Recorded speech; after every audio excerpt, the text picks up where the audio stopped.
और सीधा यहां से आपको लखनऊ लेकर चलते हैं, जहां पर सीएम योगी आदित्यनाथ की तरफ से प्रेस कॉन्फ्रेंस की जा रही है। सुनवाते हैं क्या कुछ कह रहे हैं। और केंद्रीय वित्त मंत्री जी को मैं हृदय से धन्यवाद देता हूं कि पिछले 11 साढ़े 11 वर्ष के अंदर हमने आदरणीय प्रधानमंत्री जी के नेतृत्व में जो यात्रा तय की है, उसकी बदौलत जो नीतियां तय हुई, योजनाएं केवल कागजों तक सीमित नहीं होंगी बल्कि जमीनी धरातल पर उसका इम्पैक्ट होगा। आज उसी का परिणाम है कि 11 वर्ष में 25 करोड़ से अधिक की आबादी गरीबी रेखा से उबर करके आत्मगौरव के साथ भारत की प्रगति में अपना योगदान दे रहे हैं। परिणाम है कि अब भारत दुनिया की तीसरी बड़ी अर्थव्यवस्था के रूप में तेजी के साथ अग्रसर हुई है। यह हर भारतीय के लिए गौरव की बात है। जब नीति स्पष्ट होती है, नियत साफ होती है, तो उसके परिणाम इसी रूप में सामने आते हैं कि तीसरी बड़ी अर्थव्यवस्था के रूप में भारत आज दुनिया में तेजी के साथ आगे बढ़ा है। पिछले 11 वर्ष में हम सब ने इस बारे में देखा है कि प्रधानमंत्री जी का हर भारतवासी के प्रति सदैव यह आग्रह रहा है कि हमें नेशन फर्स्ट के भाव के साथ काम करना चाहिए और उसमें केवल अपने अधिकार की ही हम बात न करें बल्कि अपने कर्तव्यों की भी हम बात करें। याद करें, जब 2015 में प्रधानमंत्री जी ने 26 नवंबर की तिथि को संविधान दिवस के रूप में घोषित किया था, तो उन्होंने देश भर में इस बात की चर्चा के लिए आह्वान किया था कि हम मौलिक अधिकारों की बात तो करते हैं लेकिन अपने मूल कर्तव्यों की चर्चा नहीं करते हैं। विधायिका के साथ साथ अन्य मंचों पर हर नागरिक के कर्तव्य क्या हैं राष्ट्र के प्रति, समाज के प्रति। और ये पहला बजट है जो कर्तव्य भवन से बन करके सामने आया है। हर भारतीय को अपने कर्तव्यों का एहसास कराने के लिए भी यह बजट आग्रह कर रहा है, जिसमें राष्ट्र के प्रति कर्तव्यबोध और भविष्य की जिम्मेदारी भी इस बजट में हम सबके सामने दिखाई देती है। युवा शक्ति संचालित, गरीब वंचित केंद्रित विकास और समान रूप से पूरे देश के अंदर एक समावेशी विकास को ध्यान में रख करके वर्ष 2026-27 का यह बजट कल वित्त मंत्री जी ने देश की संसद में प्रस्तुत किया है। बजट में जो चीज हमें देखने को मिली है कि रिफॉर्म, ग्रोथ और फिस्कल डिसिप्लिन यह बहुत स्पष्ट रूप से हमें देखने को मिला है।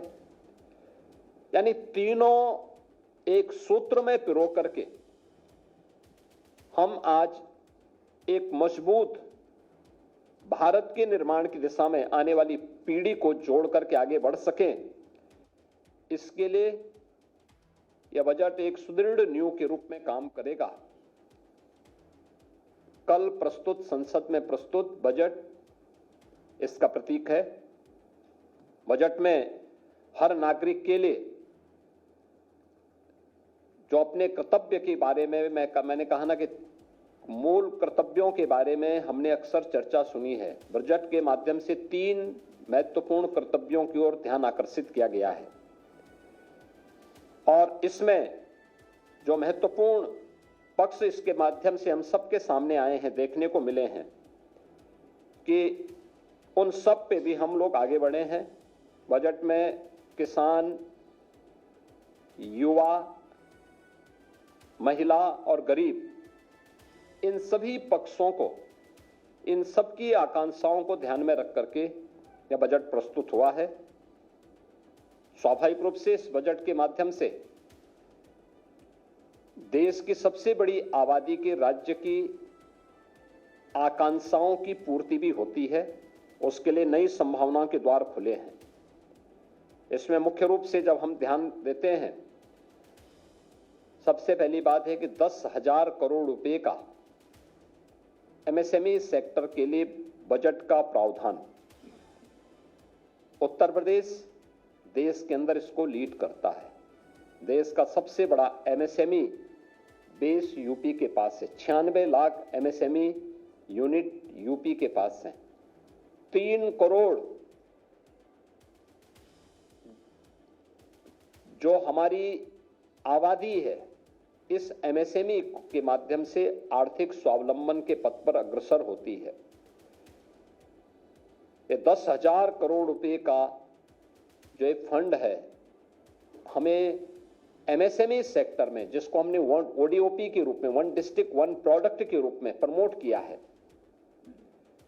जिसको हमने ब्रांडिंग की है, डिजाइनिंग के साथ, पैकेजिंग के साथ, एक्सपोर्ट के साथ जोड़ने का कार्य किया है। हम लोग इस बात को महसूस करते थे कि हमने ये तो किया, इसने हमारे एक्सपोर्ट को बढ़ाया, इसने रोजगार का सृजन किया, अब आगे क्या?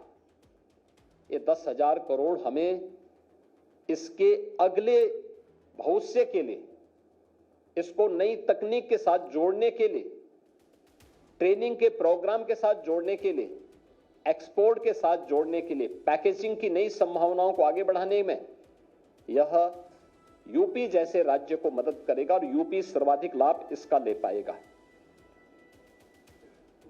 12,20,000 करोड़ का इंफ्रास्ट्रक्चर का जो फंड तैयार किया गया है, इसके लिए घोषणा की गई है। स्वाभाविक रूप से इसमें इंफ्रास्ट्रक्चर विकास का है, कनेक्टिविटी का है और भी अन्य सेक्टर को आगे बढ़ाने का, जिनमें 7 रेलवे के नए कॉरिडोर, दिल्ली वाराणसी, वाराणसी सिलीगुड़ी, ये 2 यूपी को प्राप्त हुए हैं। इन 2 नए रेलवे कॉरिडोर का लाभ यूपी की बेहतरीन रेल इंफ्रास्ट्रक्चर को, eastern and western freight corridor, ये दोनों यूपी से होकर के जा रहे हैं, जिसमें हमारा लॉजिस्टिक का सबसे बड़ा हब यूपी के अंदर तैयार हो रहा है। इसका लाभ यूपी को प्राप्त होगा।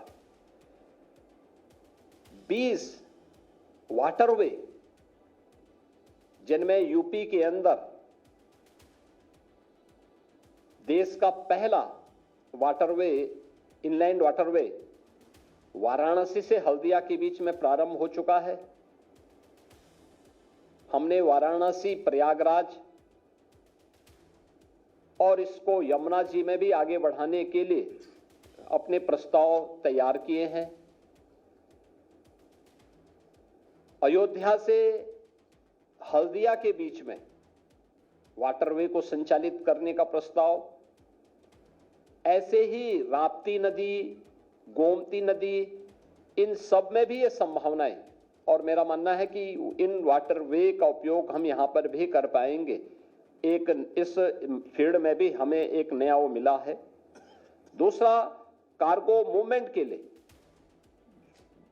इससे हमें बढ़ावा तो प्राप्त होगा ही, लेकिन शिप रिपेयर इकोसिस्टम को तैयार करने के लिए वाराणसी और पटना में 2 विकसित होंगे, तो वाराणसी का लाभ यूपी के वाटरवे, इनलैंड वाटरवे की सुविधा को और इस मूवमेंट को आगे बढ़ाने में लागत, जो कार्गो का और ट्रांसपोर्टेशन का जो लागत है उसको कम करने में इसके माध्यम से काफी हद तक मदद मिलेगी।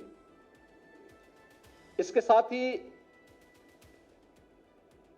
जो 7 नए हाई स्पीड रेल कॉरिडोर घोषित हुए हैं, इसमें से 2 जो मैंने पहले भी कहा यूपी के अंदर प्राप्त हुए हैं। यूपी को इसके माध्यम से हाई स्पीड रेल कॉरिडोर पर, जिसमें 300 से लेकर 500 किलोमीटर पर आवर रेलवे की स्पीड होगी, इस स्पीड को यूपी में इसका लाभ होगा।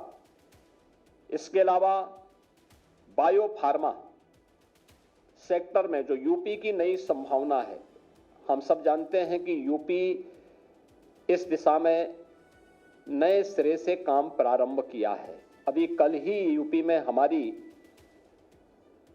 फार्मा की एक कॉन्क्लेव भी है, यानी हम इसमें पहले से काम कर रहे हैं। ललितपुर में हम लोग लगभग 1200 एकड़ क्षेत्रफल में एक नया, वहां पे हम लोग बल्क ड्रग पार्क के निर्माण की कार्रवाई को आगे बढ़ाए हैं।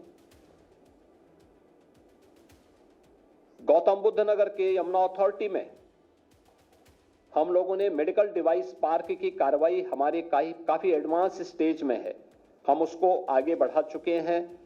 इस पर हमारी कार्रवाई तेजी के साथ आगे बढ़ चुकी है। लेकिन 10,000 करोड़ का जो बायो फार्मा के लिए धनराशि की व्यवस्था की गई है, एक ग्लोबल बायोफार्मा हब बनाने की दिशा में भारत को तो मदद करेगा ही। यूपी जैसे राज्य जिनके पास पूरा होमवर्क है और जिसने इस पर तेजी के साथ अपनी कार्रवाई को आगे बढ़ाया है, और कल ही हमारा यहाँ पे फार्मा कॉन्क्लेव भी है जिसमें देश भर से इस फील्ड के स्टेक होल्डर लखनऊ में उपस्थित हो रहे हैं। यह हमें एक नई सुविधा आगे बढ़ाने के लिए मदद करेगा। भारत को एक डाटा सेंटर हब के रूप में स्थापित करने की दिशा में जो एक नए कदम बढ़ाने की दिशा में कार्य किए गए हैं, यह एक नई दिशा में हमें आगे बढ़ाएगा। खासतौर पर 22,000 करोड़ रुपए से अधिक के जो प्रदेश के अंदर हम लोग डाटा सेंटर की स्थापना का कार्य कर रहे हैं। यूपी के अंदर काफी बड़े पैमाने पे डाटा सेंटर के निर्माण की कार्रवाई तेजी के साथ आगे बढ़ी है। अब तक उत्तर प्रदेश ने इसमें 700 मेगावाट क्षमता के डाटा सेंटर यूपी में स्थापित किए हैं, और भारत सरकार ने इसके हब के रूप में स्थापित करने के लिए जो धनराशि आरक्षित की है, यह हमें काफी हद तक मदद करेगी। महात्मा गांधी ग्राम स्वराज योजना भी लॉन्च की गई है। आप सब जानते हैं कि देश के अंदर सबसे अधिक ग्राम पंचायतें यूपी के पास हैं। रूरल पॉपुलेशन देश के अंदर सबसे अधिक यूपी जैसे राज्य में निवास कर रही है। स्वाभाविक रूप से इसका लाभ हमें प्राप्त होगा। अगर यूपी के अंदर हम रेवेन्यू विलेजेज की संख्या ही देखें तो 1,05,000 से अधिक हमारे पास रेवेन्यू विलेजेज हैं। स्वाभाविक रूप से महात्मा गांधी ग्राम स्वराज योजना का लाभ यूपी को प्राप्त होगा। ग्रामीण उत्पादों को ग्लोबल मार्केटिंग नेटवर्क से जोड़ने में इससे मदद मिलेगी। जो हमारे कारीगर हैं, उनके उत्पाद हैं, उनको बेहतर मूल्य प्राप्त होगा। स्थानीय स्तर पर विकसित भारत जी राम जी के माध्यम से मार्केट विकसित करने में मदद मिलेगी। इसके माध्यम से उत्तर प्रदेश के अंदर जो 2.5 लाख बुनकर हैं, उनके लिए गांवों के जो उद्योग हैं, खासतौर पर हमारा एमएसएमई सेक्टर बहुत बड़ा ऐसा है जो ग्रामीण क्षेत्र में काम करता है। वन डिस्ट्रिक्ट वन प्रोडक्ट के माध्यम से और विश्वकर्मा श्रम सम्मान और पीएम विश्वकर्मा के माध्यम से हमने उसको पहले ही प्रमोट किया है। यानी ये पूरा होमवर्क यूपी के अंदर पहले से हुआ है। तो स्वाभाविक रूप से महात्मा गांधी ग्राम स्वराज योजना के माध्यम से इसका लाभ यूपी को प्राप्त होगा और युवाओं को इसके माध्यम से आत्म स्वावलंबन की ओर बढ़ने में भी यह मदद इसके माध्यम से प्राप्त होगी। मित्रों,